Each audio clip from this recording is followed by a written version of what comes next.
I'm going to open this meeting for the Polk County Board of Commissioners for Wednesday, June 26th. All commissioners are present. Announcements are on copies of the agenda. Extra copies are on the side table. First item up on the agenda today is for comments for items not on this agenda. All comments are limited to 3 minutes. 3 minutes.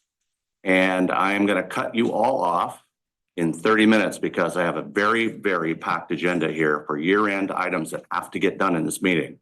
So keep that in mind. Keep your statements brief and don't repeat what others have said. So if you have an additional message, you have the ability to use that. Please respect everyone else's rights and keep it quiet. All right. So what happens here is you come up to the front table and you give us your name and address for the record. And your time will start. Who's first? No, Linda, are you? Linda, you're first. Oh, by the way, Mr. Smith will be watching the time and he will give you a yellow card at 30 seconds to the end and a red card at the end of your time.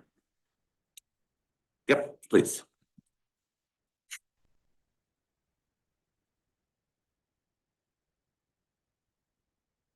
I am Linda Robinson. My address is 2246 27th Place, Northwest, Salem, Oregon. Last night, approximately 100 people from at least 6 Oregon counties gathered to hear Dr. Douglas Frank's compelling data analysis of Polk County and Oregon elections. The event lasted from 6:30 to 10 p.m. with concerned citizens asking questions late into the evening. Among those in attendance included the Oregon Election Integrity Co-Chair, a Polk County Commissioner, and a legislator. Also, during the course of the day, we had in-depth meetings with the sheriff, 2 commissioners, and several county officials. We are a growing group of concerned citizens who want to thank the commissioners and officials for giving us your valuable time to meet with us and for hearing us today. It has been such an opportunity to get to know you, and we greatly appreciate you. Thank you. Thank you.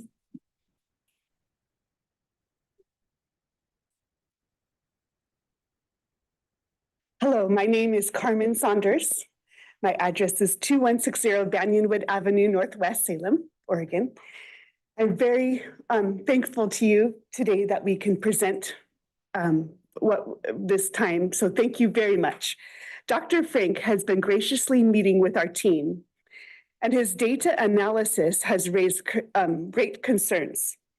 We have been canvassing and found our voter rolls to be a disaster. A recent Rasmussen poll stated 80% of the United States citizens don't trust our elections and believe there may be fraud in our next election.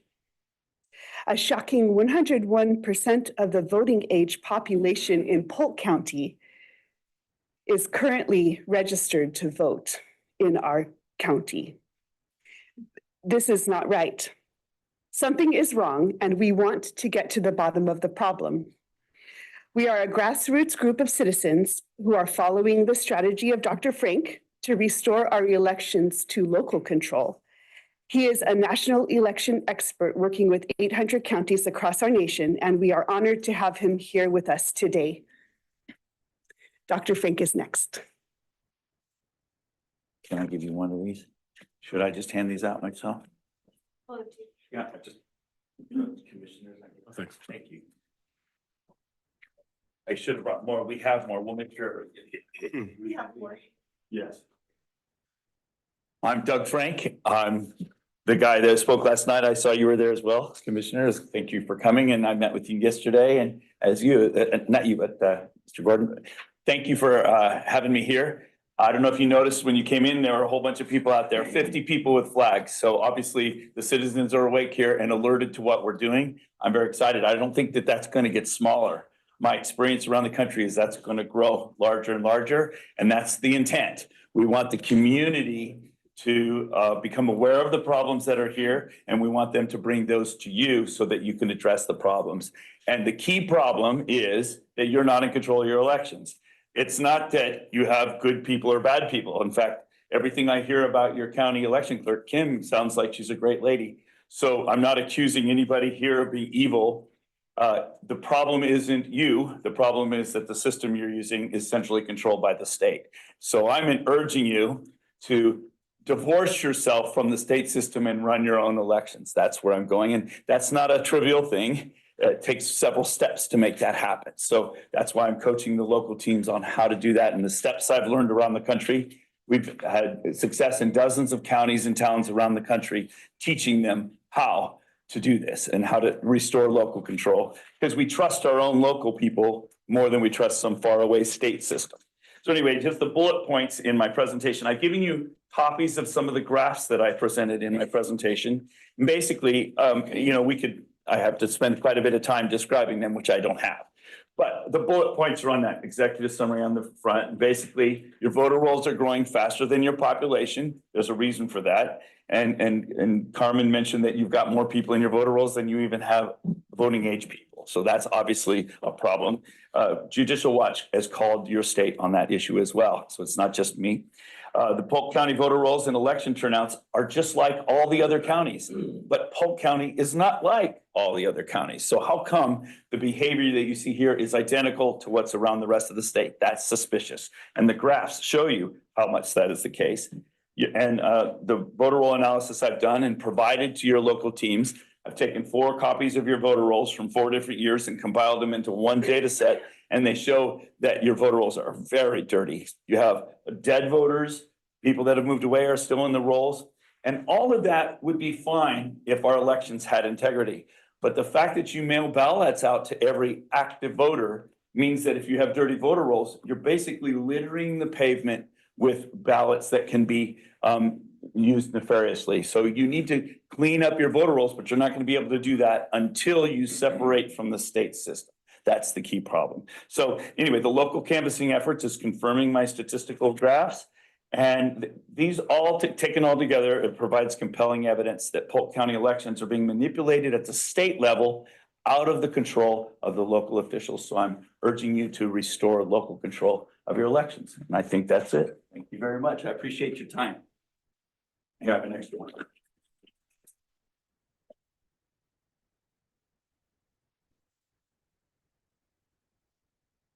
Good morning. My name is Suzanne Ash, and I reside at 7005 Homestead Lane. As a citizen of this state, I've been reviewing the state's voting records along with fellow citizens, and here are a few preliminary results. We found one lady who moved to Polk County from Texas. Records indicated that she voted in both areas. When we went to visit her, she indicated that she did not vote in Texas, but she did vote in Polk County, but records show differently. And we have records from all other states as well, so we can verify these things.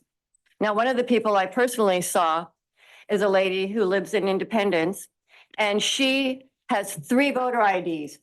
Every citizen who is registered to vote should have 1 voter ID. It follows them throughout the state. You should not have 3.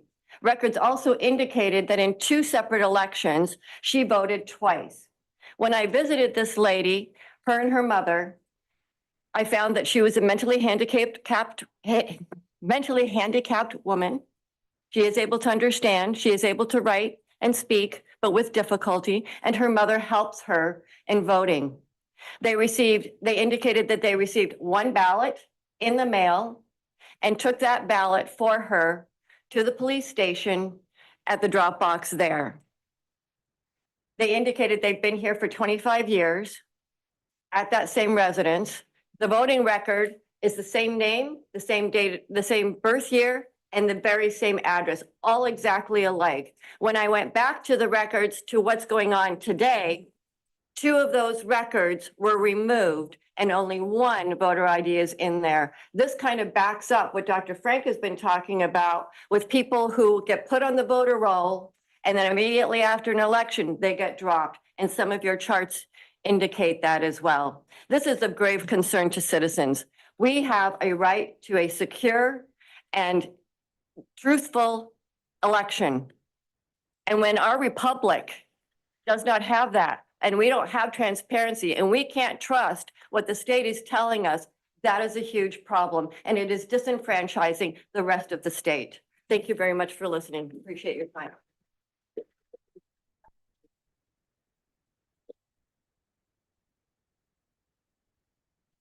Good morning. My name is Patty McConville, and I reside at 1465 Bartlett Hill Court Northwest in Salem.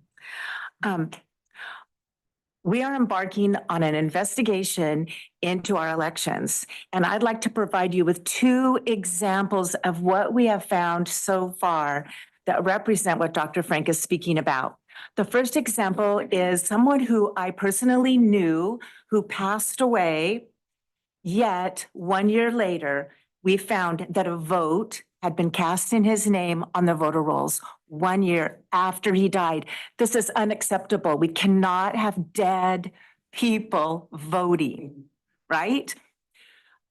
Another example is a West Salem resident who moved to Washington in March of 2021, yet a vote was cast in his name in the November 8, 22 election. We investigated this, spoke to him, and he is registered to vote in the state of Washington. And he should not be registered and voting in Oregon. So we will be providing you, as we continue our investigation, we will be providing you with more and more examples of what we're finding. Dirty voter rolls, illegal voting, fraudulent voting. We'll be bringing it forward to you in the coming weeks and months and instructing you on how we as citizens want to take back control of our elections, bring it back to Polk County. We don't want our elections run by the state of Oregon. We want it run by you, by Polk County, by Kim and the citizens of our county. Thank you so much.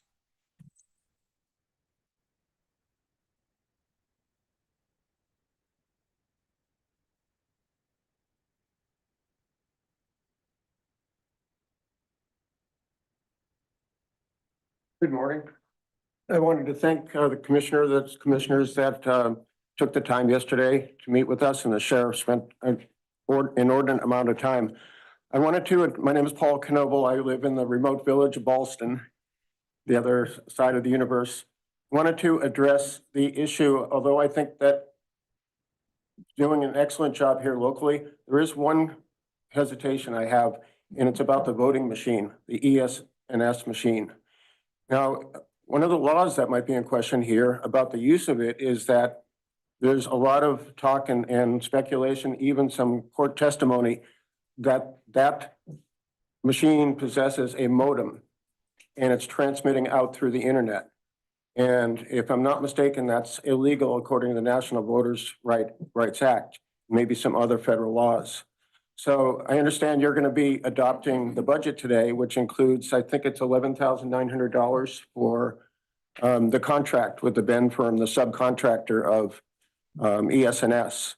And I would request, and I think we would request before you adopt that you first get assurance from both the subcontractor and ES&S in writing that they are legally complying with all of the federal election laws, and that they can assure us legally that they are not attached to the internet.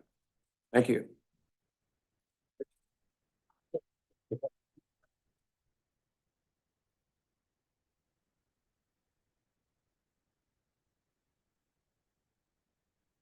Morning, Commissioners. I was not expecting to speak, so give me 1 second so I can bring up my facts.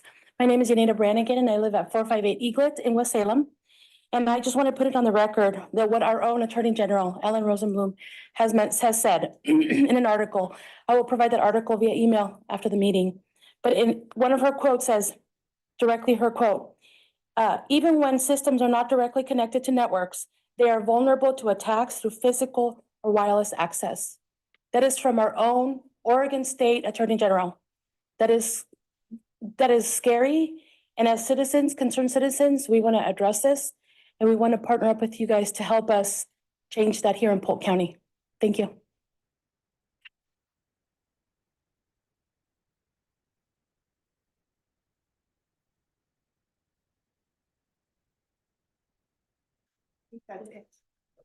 We only took half the time. With respect to time. One more. I'll do one more. Ronnie Downs, I'm off Highway 22 in Polk County, right past Harmony Road, somewhere in that countryside there. We need the people's confidence in this county and throughout the state. It's causing disenfranchisement. In many cases, by having this electronics, we have cut off the communications with our neighbors, our ranchers, our farmers, our Native American friends. And at the same time, it discourages some of the, what few minorities we may have in this county, even though I'm Cherokee, Irish, and everything else. I'm a Mosaic American. But on the other hand, sir, is that we need to be the county that is light of the state.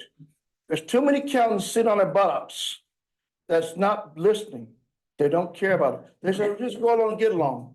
Have we not learned from the past before the fall of Russia, China, Venezuela, and other countries, that if we sit on the sidelines and not be proactive instead of reactive, you don't have a country? Are we just gonna keep going along and just say, oh, everything's good, everything's fine, let's go ahead and just go along? Just like this DEI bull sugar that we're spending money for, in my opinion, we should not be spending no money because it's based on character, not content. But at the main point of this elections, I feel that we have a good county. As you see here, we have the American citizens of our county, very loyal, willing to do the work and everything else to help Kim and before that Val, this is happening. So I respectfully request that we need to take the suggestion of the previous person about making sure there's an electronic device, because if I can take this little iFlip and I can use a program and find lower frequencies on those same machines. That was a Ruby 4, not a Kyocera, not Chinese, thank God. The point is that if I can find it and I can detail the lower frequencies, what's in your household? What's in your household? What's in your household? How many people might be listening or monitoring what you're spending or your codes and everything else?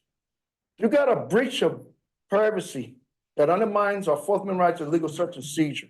And if we don't get a handle it, and let's be the light way to guide others and give us the people so we get back to knowing our neighbors, the right to vote by paper. And at the same time, we can know what's going on. It's bad enough. The legislators already took it away in 2021, House Bill 3258, where you don't know if the bad guys, crackheads going stealing or raping your kids or maybe going through and stealing your stuff.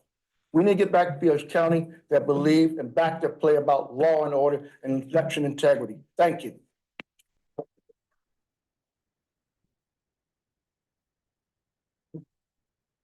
Give God glory. Good morning. My name is Elma Nelson. I live at 556 34th Avenue Northwest in Salem. I am the Neighborhood Watch Coordinator for Eola Heights.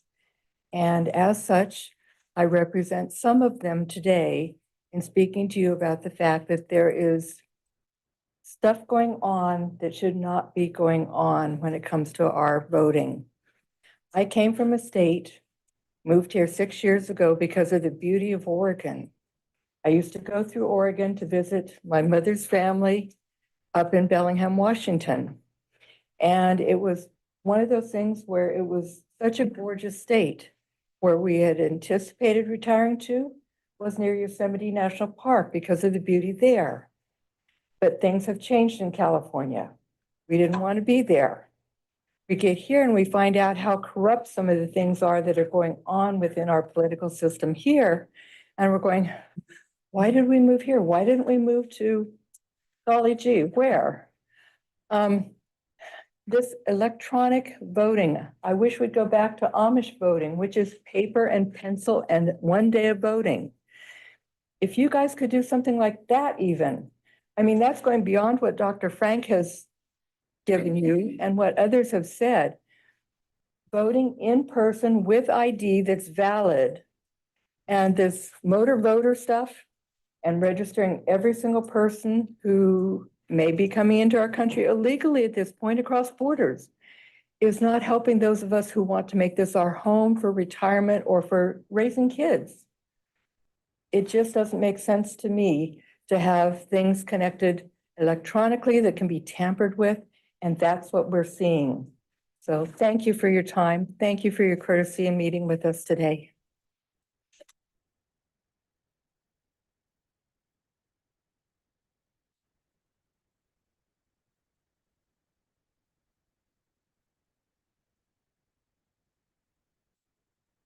Good morning. My name is Virginia Hall. I'm a visitor to Polk County. I am from Clatsop County, and we have exactly the same problems with our voter rolls. And I have been spending at least 20 hours a week for the last 4 years investigating the voter rolls and uncovering all the patterns that Dr. Frank has been talking about. Everything that he gives you for scientific information is absolutely correct. At some point, hopefully in the very near future, our county is going to be having a meeting exactly like this one. We have the opportunity to make the right choice, to do the right thing, to protect the constitutional rights of the grassroots people, the ones that pay your salaries, the ones that own property, that pay for all the other agencies in your government, the ones that are going to vote for you in the next election. We need you to act for us, because we're going to hang around. These other people that are not legal voters, they're not hanging around. I don't see any of the dead people that are voting here. So do the right thing. Be the man of principle that you profess to be and protect our constitutional rights.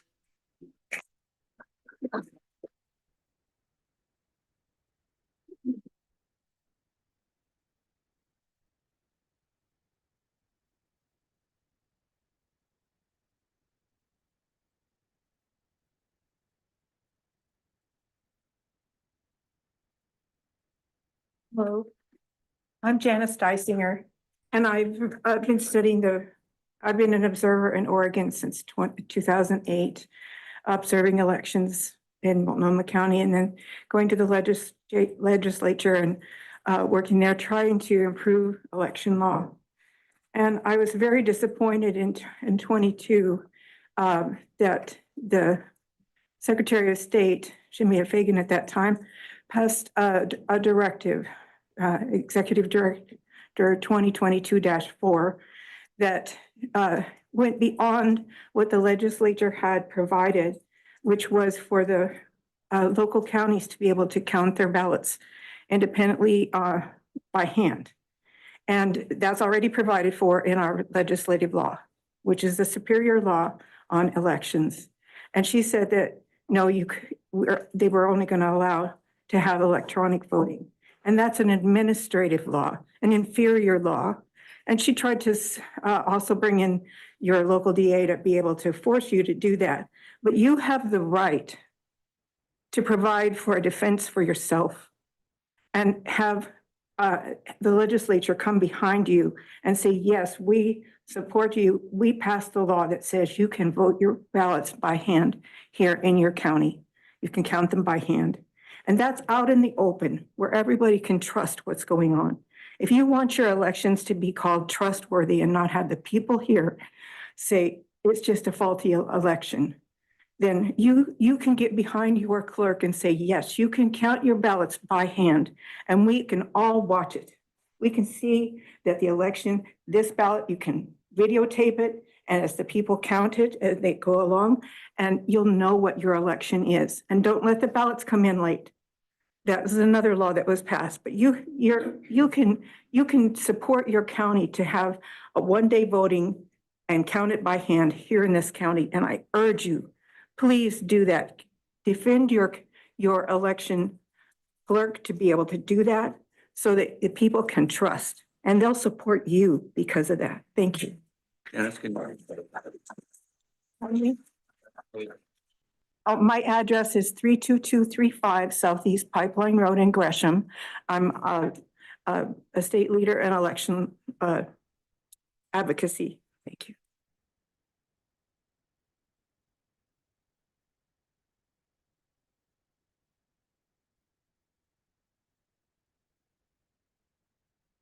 Hello, my name is Anna Monson. I live at 230 Idlewood Drive, Southeast Salem, Oregon.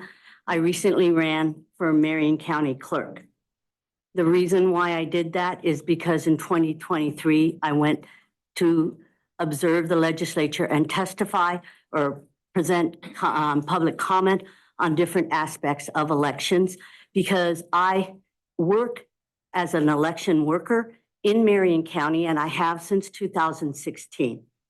I have seen exactly what people here are saying, because for me, I went a little further to understand elections as an overall thing, not just as what is the county doing. And what I wanted to advocate or tell you is that as I have talked to Brian, who and Bill Burgess, who both run the elections in Marion County, I understand that the county clerk really does have a lot of leeway, that they don't understand, or they need to reassess what they truly can do. And they can run their county, that is their job. And if we do not change the way our present trajectory is in our state, the county clerks will not have that ability, nor will the county commissioners actually have the ability to run and make decisions for their own counties. Those are some of the key reasons why I ran, was to tell the people, to let them know. I was unsuccessful in taking the bid, but Bill Burgess is a 20-year incumbent. It was not expected that I would actually win. I was there to expose and to let people know. And so that is what I am doing to you. I'm letting you know that the county still does have the right and should practice that right. Should move those muscles before you lose use. Thank you so much.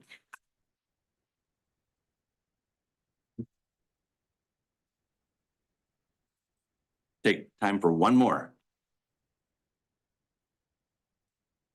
Okay, seeing no one, thank you all for your comments today.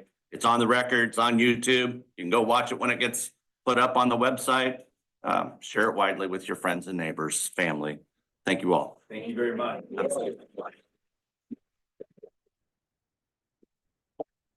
I'm gonna get on with the board's business. So next up is approval of the agenda. Also move. Second. Been moved and seconded. All those in favor signify by saying aye. Aye. Aye, passed unanimously. Approval of the minutes from June 12th. I'll move approval. I'll second that. Been moved and seconded. All those in favor signify by saying aye. Aye. Aye, passed unanimously. Approval of consent calendar. Also move. Second. Been moved and seconded. All those in favor signify by saying aye. Aye. Aye, passed unanimously. Do you want to wait till they clear the room or do you want me to just go for it? I'll go with it. Very welcome. I make pretty good coffee. Project. Next up is resolution number 24-08, adoption of the fiscal year 2024-2025 budget. Mr. Hanson. Mr. Chairman, members of the board, I'm here recommending the adoption of resolution 24-08, in the matter of Polk County budget appropriation of funds and imposing of taxes for fiscal year beginning July 1, 2024. In your packet is a spreadsheet showing what was originally proposed, what was approved by the Budget Committee, and what is being recommended for adoption. There are minor changes to what was approved by the Budget Committee. Those happen to be mostly in revenues for beginning fund balances up or down. Overall, that the modifications are about $735,000 to the total budget. Other than that, there are no real significant changes in that. You can look in the individual sheets of where those changes occurred, but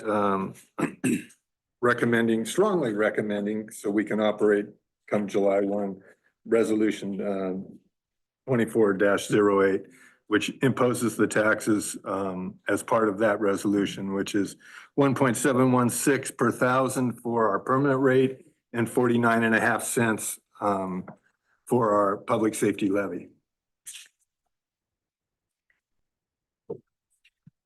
I'll move approval of resolution 24-08. I'll second that. Okay, it's been moved and seconded. Further discussion? Does the resolution, the resolution includes the revenues? Yeah, it's appropriation revenues, Appropriations. everything. Further discussion? Hearing none, all those in favor signify by saying aye. Aye. Aye, pass unanimously. All right, next up is general liability and property insurance for fiscal year 24-25. Mr. Chair, members of the board, annually we buy property and liability insurance. We aren't of a size that allows us to self-insure like a lot of the bigger counties do. We purchase our insurance through CIS for property and liability, along with we buy some extra riders for cybersecurity and crime coverage and those things. This is a less increase than we've had in the past. Still a lot of money, but I would recommend that we purchase this. CIS is about the only entity that will fully cover counties. They're designed to cover counties because of jails and those kind of things. It's hard to find outside insurance companies that want to insure police departments and jails in specific. So I would recommend the purchasing of this insurance. It's in the total of $778,000, a little bigger than your home insurance, but I would recommend approval of the property and general liability insurances. The chair, I'd move that we accept the general liability and property insurance for the 24-25 season as presented. Second. Okay, it's been moved and seconded. Further discussion? I have a question. Yep. Do you, because I looked for it, but I couldn't see it. Do you have a sense of what our loss was in this prior year and or by comparison to other years? Losses usually drag on at least 1 to 3 years, depending on lawsuits and results of lawsuits. Obviously, the county gets probably 5 to 10 lawsuits a year. Some amount to 0, some amount to significant amounts. I believe when we get results, when you say this year, it probably wasn't what occurred this year. It probably was what occurred the second year or third year. I believe we had one large claim that got resolved recently, but I don't know the total amount of that. It was involving our sheriff's department and that. But on average, on liability, and obviously we get sued a lot, we're probably averaging $250,000, $400,000 a year recently, unfortunately. So, those are just claims. So Okay, Any other discussion? All right, it's been moved and seconded. All those in favor signify by saying aye. Aye. Aye, passed unanimously. Workers' compensation insurance for fiscal year 24-25. This one's a little easier to tell you what our claims were and weren't. Every year we buy workers' compensation insurance. In my history, we've dealt with basically three companies, Liberty Northwest, SAFE, and CIS. We were with CIS for a long time. Recently, they got out of the business and now we're back with SAFE. You can see kind of an indication of how we do through the experience mod. If you aren't aware of experience mod, they look at your previous 3 years and they essentially weight that the most recent year 50%, 2 years 30%, and the last year 20%. And then they give you a rating compared to others in the business. So if you have a 1.0, that means you are averaging what everyone else is, and your modification to your premium is not adjusted. If you're above 1, then they tack on additional cost associated with your rate. If you're below 1, you get that much of a discount. You can see recently that our experience mod this last year is down to 0.79, which is one of our lower rate modifications. If you're below about 0.85, you're doing really well in the workers' comp arena. So being at 0.79 is very good as a county. It also can change real quickly. You can see in 2015-16, we were at 0.6. 2 years later, we were at 1.11. So if you have 2 or 3 bad years, you can quickly adjust or move that experience modification. We also used to discuss whether to go a retro or a fixed. I lost that argument a couple years ago, but going the fixed is obviously you don't have big swings in your workers' comp results. So if you have a bad year, because of the retro that we would choose, you could pay way above your normal premium. If you have a good year, you realize savings, but there is no guarantee in workers' comp. Even today, we're doing really well, but we have 4 more days, so it could change like that. It only takes one in workers' comp. So this is a fixed plan, so we will know what our costs are going to be. So I would recommend that we go with the fixed plan and the amount of $264,892. And that isn't a fixed cost because it's based on your payroll and where your people are aligned. If you have people in clerical positions, workers' comp rates are real low. If you have them in higher risk like police, then they're much higher. Road maintenance workers much higher than a clerical in that. So I would recommend going with SAFE and getting the fixed plan for the upcoming 24-25 year. I'll support both recommendations and move to accept the workers' compensation insurance for fiscal year 24-25 as presented. I'll support that in second as well. It's been moved and seconded. Further discussion? I would just say, good job, Polk County at 0.79, but Yep, we can, it can change. we can maintain it. All those in favor signify by saying aye. Aye, pass unanimously. Excuse me. Next up is a reclassification of an employee, Mr. Hawkins. Chair, members of the board, I am here this morning to request a reclassification of one for deputy district attorneys.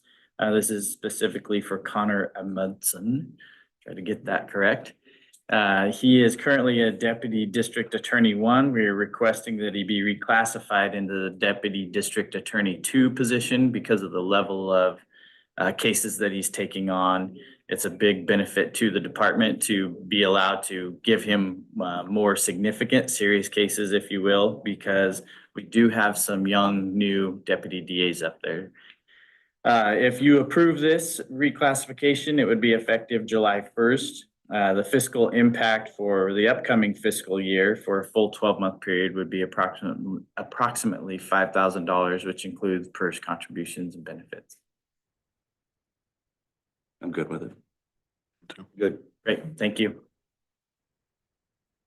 Okay, do we have a need for an executive session? None for me, sir. No, sir. Any add-ons, anything additional? Sir. Hearing none, we are adjourned.